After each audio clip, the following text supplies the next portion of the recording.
So, what's up guys? So, today's video tol, showcase natin si Sukuna. Yan, si Ancient Destroyer. Yan, tara guys. And, pakita ko na lang din yung mga stats natin sa kanya. Pakita ko sa inyo na tol. Dalaga ko maan. So, ito yung stats natin. Yung talent natin sa kanya tol. So, SSS, SS minus.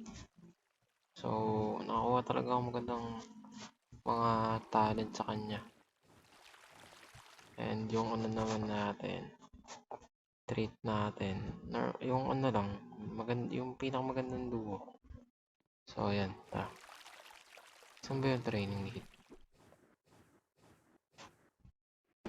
And, tignan natin, nag-iit lang. On natin damage indicator.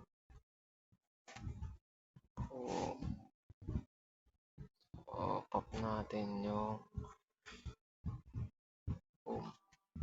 Ayan na, tignan natin kung yung damage nito. 140k. 92k, okay. Parang baba guys. Parang 461k pag nag-critical. Okay. Pwede, ito pala DPS. 92k, 100. Ba't nagiging 92k? Tingnan mo. 140k. And 207. Okay. So, okay, maganda siya, maganda. So, para makuha nyo si ano to. So, una, kailangan nyo na ito. Itong domain bird cage. Okay. So, pag nakakuha na kayo nyan, spawn nyo siya tol. I-spawn nyo siya dito.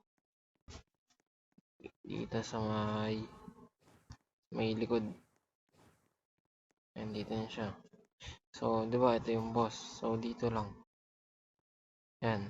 Kausap nyo lang yan. Hindi ko muna sa spawn, syempre. Wala akong kasama.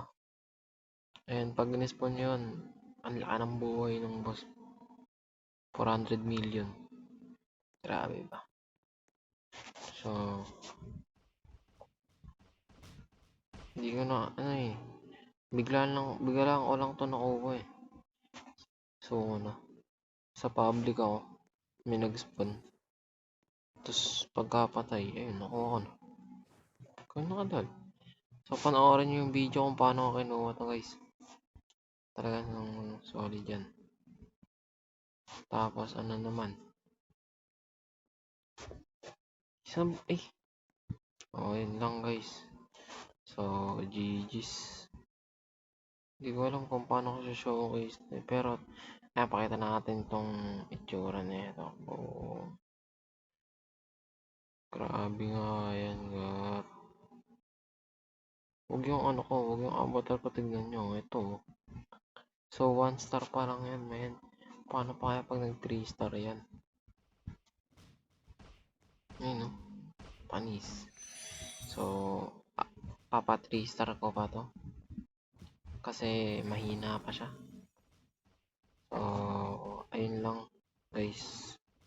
Peace out, tol.